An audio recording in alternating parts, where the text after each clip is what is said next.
겸손과 기도. 천미예수님, 오늘 이 독서에는 모든 것이 함께 작용하여 선을 이룬다는 구절이 나옵니다. 하느님의 자녀들은 당연히 선을 사랑하는 이들입니다. 사실 세상에 존재하는 것 치고 선을 좋아하지 않는 것은 하나도 없습니다. 심지어는 악인들도 선을 좋아합니다. 선이라는 것은 보다 온전한 것, 완전한 것. 예를 들어서 종이장도 그냥 종이장과 찢어진 종이장이 있다면 찢어진 종이장은 물리적으로 악이 생겨난 종이장입니다. 정서적으로도 마찬가지죠. 안정된 사람과 불안정한 사람. 불안정한 사람은 정서적으로 악이 구현된 사람입니다. 이제 거기에서 한 걸음 더 나가서 영적으로, 윤리적으로 악이 발생합니다. 그래서 악인들도 선한 사람을 좋아해요. 그래야 사기치기 쉽거든요.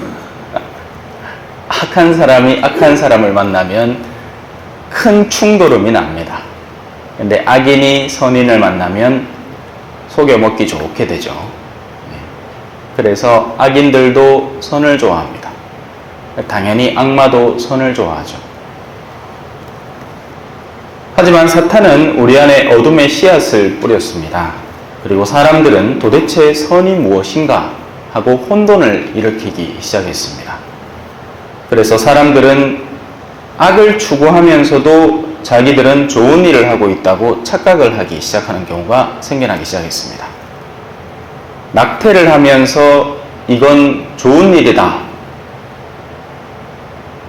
여성의 권리를 보장하는 일이다.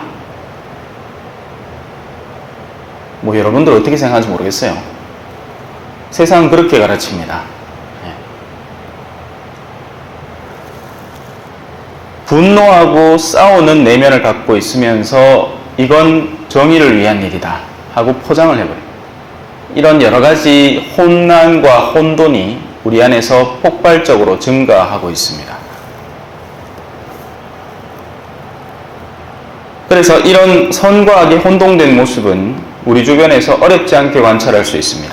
특히 무언가에 중독되어 버린 사람은 자신이 중독된 대상, 자기가 집착하고 있는 그 대상 그 자체를 선이라고 착각합니다. 대표적인 게 알코올, 술에 중독된 사람은 술이라는 것 그 자체를 선이라고 생각하죠. 그래서 그런 사람들이 모이면 흔히 이런 이야기들이 오갑니다. 야, 이거 몇십 년 사이다. 이거 엄청 독한 기다. 이거 좋은 기다. 이게 정말 좋은 걸까요? 대상에 따라 다르겠죠. 술꾼들에게는 더할 나위 없이 좋은 술입니다. 하지만 그 술로 인해서 그 파괴성을 경험한 그 술꾼들의 배우자들에게는 이건 파괴의 도구입니다.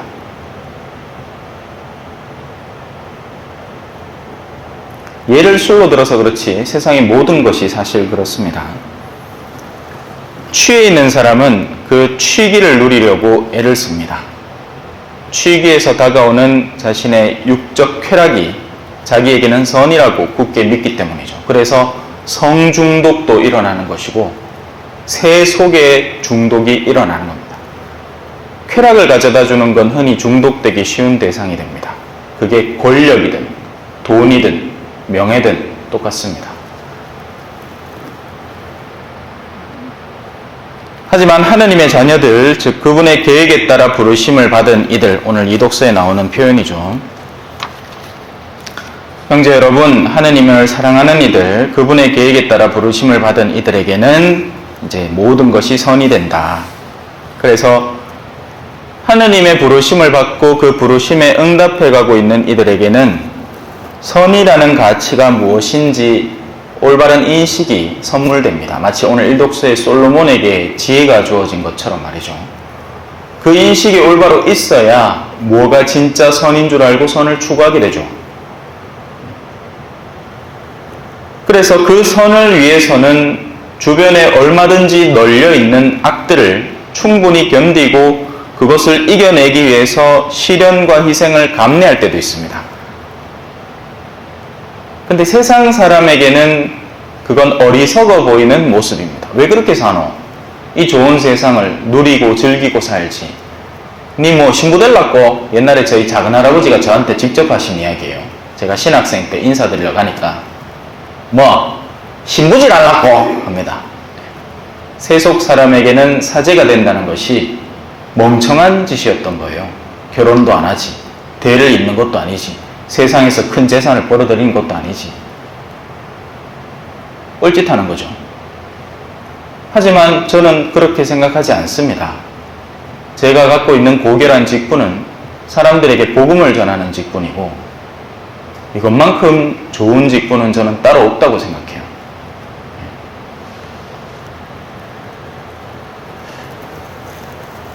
그래서 주변에 존재하는 그런 악들이 오히려 선을 더욱더 튼튼하게 만들어줍니다. 모든 작물들의 공통점이 그렇잖아요. 시련이 있어야 열매가 있습니다. 뜨거운 열기가 있어야 열매가 있고, 뭐 왔다 갔다 해야지. 항상 그냥 완벽한 뭔가를 구축해 놓으면 오히려 흐물흐물해지겠죠. 나무도 나이테가 생기는 이유가 뜨거운 여름과 차가운 겨울이 반복되면서 그 결이 강해지는 거 아니겠습니까? 그래서 악은 선을 완성하는 도구가 되는 겁니다. 대표적인 케이스가 우리나라 자체죠. 우리나라는 박해를 통해서 생겨난 교회라고 해도 과언이 아닙니다. 피 흘림을 통해서 신앙의 선조들이 그 신앙을 성실하고 꾸준하게 유지해왔죠. 그리고 그 신앙의 힘을 아직까지 우리가 누리고 있는 겁니다. 물론 흐지부지해지고 있죠. 예전하고 달라요. 예전에는 목에 칼이 들어와도 믿음을 고수했던 반면, 지금은 믿음이 하나의 옵션처럼, 취미활동 중에 하나처럼 되어버린 지가 상당히 오래됐습니다. 아직까지 염률이 있는 분들에게는 그게 예외 적용이 되지만, 지금 젊은이들의 세대에는 지금 제 나이나 제 근처 나이쯤에는 신앙생활을 한다는 것 자체를 어리석게 생각하는 경우가 너무나 많습니다. 그래서 자기들이 부모님보다 더 똑똑해서 또 도심지로 나가고 좋은 공부를 하게 되고 하면서 그 똑똑한 머리로 선택하는 게 냉담이죠. 당연한 결과인 겁니다. 세속성으로 봤을 때 신앙은 멍청해 보이는 행동들이니까요. 왜 그 귀한 시간을 헌신한단 말입니다. 왜 그렇죠? 우리야 당연하죠. 하느님이 계시니까요. 하지만 그들에게는 하느님에게 헌신하는 것은 어리석은 일이 되는 겁니다.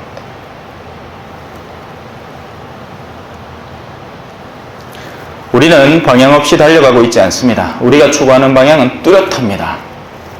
그건 바로 하느님의 아드님과 같이 되는 것입니다. 제가 하는 말이 아니라 지금 여기 적혀 있는 말이에요. 하느님께서는 미리 뽑으신 이들을 당신의 아드님과 같은 모상이 되도록 미리 정하셨습니다. 이게 우리의 운명인 겁니다. 우리는 하느님의 아드님과 같이 되도록, 하느님의 아드님과 같이 된다는 건 어떤 의미이겠습니까? 하느님의 아드님이 세속적으로 막 무한한 영광과 성공을 거두었나요?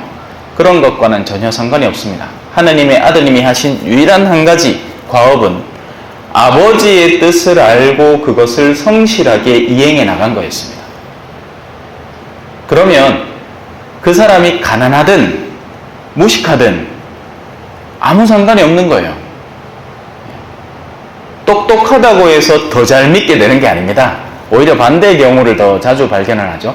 똑똑하면 교만해서 오히려 믿음의 생활에서 멀어지는 경우가 더 많습니다. 의사들의 커뮤니티나 이런 것들 보면 은근한 퇴폐성이 그 안에 더 많이 자리하고 있어요. 머리는 똑똑지, 돈은 많이 벌지, 하는 이 일 자체는 쉽지는 않지. 이러니까 그 이면의 탈출구로 음란성과 퇴폐성이 만연하는 겁니다.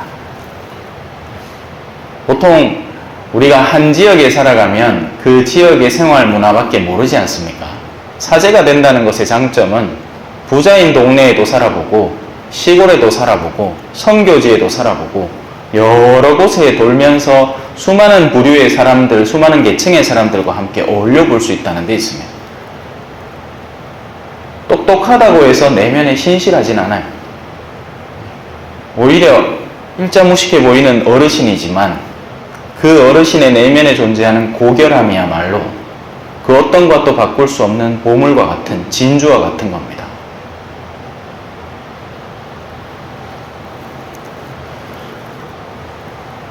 우리는 하느님의 아드님과 같이 되도록 운명 지어졌고 그것이 우리에게는 최종적인 완성이고 선이 될 것입니다. 그래서 그분의 삶을 다시 살짝 되돌아보면 항상 발견하는 것은 그분의 순환이고 그분의 죽음입니다. 그분이 현세에서 우리에게 드러내신 모습들은 하루하루 순환당하는 것이고 하루하루 죽어가는 거였습니다. 반대자들은 끊임없이 그분에게 이 더러운 이야기들을 꺼내왔고 음모를 꾸몄고 계략을 꾸미는 모습을 우리는 신약 성경에서 어렵지 않게 발견을 합니다. 복음의 빛과 사랑을 전달하면 할수록 그들의 내면에는 반감이 커져가는 거죠. 자기들의 기득권이 상처를 입으니까 그렇습니다. 지금까지 누려오던 것들이 그 존재로 인해서 파괴당하니까 증오의 대상이 되고 없애버려야 할 대상이 되는 거죠. 하지만 우리가 예수 그리스도를 그렇게 닮아갈 때 그분의 최종적인 자리는 우리에게 뚜렷이 드러나 있습니다. 예수님은 부활하셨거든요. 영광을 입으신 분입니다. 세상이 주는 영광과는 차원을 달리하죠. 세상이 암만 영광을 줘봐야 죽고 나면 끝이 아니니까 누가 기억합니까? 이건 성경에 적혀있는 말이죠. 세상에서 난다 긴다 하는 이들 다시 뒤돌아보니 그 자리는 흔적도 없이 사라져 있더라. 아무도 기억해주지 않습니다. 우리가 세상 안에서 그 어떤 성취를 거두어도 암만 그걸 돌덩어리에 새겨가지고 비석을 만들어 놓아도 세월이 흘러가면 다 풍화작용을 거치고 사라지게 마련입니다. 하지만 영원히 남을 가치들이 있죠. 영원한 분이 알아주는 가치에 헌신하면 됩니다. 그래서 우리는 세상을 이용하지만 이용하지 않는 사람처럼 일상을 걸어가면서 예수 그리스도를 길과 진리와 생명으로 삼아 걸어가고 있습니다. 우리에게는 그분이 가신 길이 선한 길이 됩니다. 예수님이 가신 길. 그래서 우리에게는 그 선을 항상 놓치지 않고 굳게 붙들려는 올바른 식별력이 반드시 필요합니다. 식별력은 잔잔한 호수 같은 마음에 내려앉는 거예요. 풍랑이 몰아치는데 여기저기서 뭐가 막 날라오고 있는데 내가 도대체 어디에 있는지 날라오는 저게 뭔지 혼돈스럽습니다. 그런 상황에서는 식별이 가동되지 않습니다. 식별은 잔잔한 호수에 누군가 돌 하나가 톡 떨어지면 그 동심원을 통해서 돌이 떨어진 곳을 역으로 유추해낼 수 있고 그 떨어진 돌까지도 건져낼 수 있는 상황이 됩니다. 물이 맑을 때 그 물에 뒤섞인 것이 무엇인지 어렵지 않게 찾아낼 수 있게 되죠. 그러지 않고 우리가 세상을 온갖 세속 정신으로 이런저런 유튜브 보면서 사람들과 지나친 친밀함에 젖어들어서 그들의 사상 속에 허우적대고 있을 때는 식별이 가동하지 않습니다. 유다 이스카리옷은 자신이 선을 한다면서 스승을 팔아넘겼습니다. 그리고 하느님은 당신의 고요함 속에서 바로 그의 악을 통해서 구원자의 십자가를 우리에게 대신 선물해 주셨습니다. 그래서 선은 최종적으로 언제나 승리하는 힘입니다. 진짜 선한 사람은 반드시 승리합니다. 왜냐하면 영원을 쥐고 있으니까요. 세상의 악인들은 저마다 난다 긴다 하는 자신들의 교만 속에서 의인들을 무참히 쓰러뜨릴 겁니다. 하지만 우리는 순교자들을 기리지 그 순교자들을 죽인 악인들을 기리지는 않죠. 그래서 선은 승리한 겁니다. 우리가 그 선을 올바로 이해하고 인지하고 똑바로만 따라간다면 우리는 반드시 영광을 입을 겁니다. 아멘. 찬미 예수님, 겸손과 기도.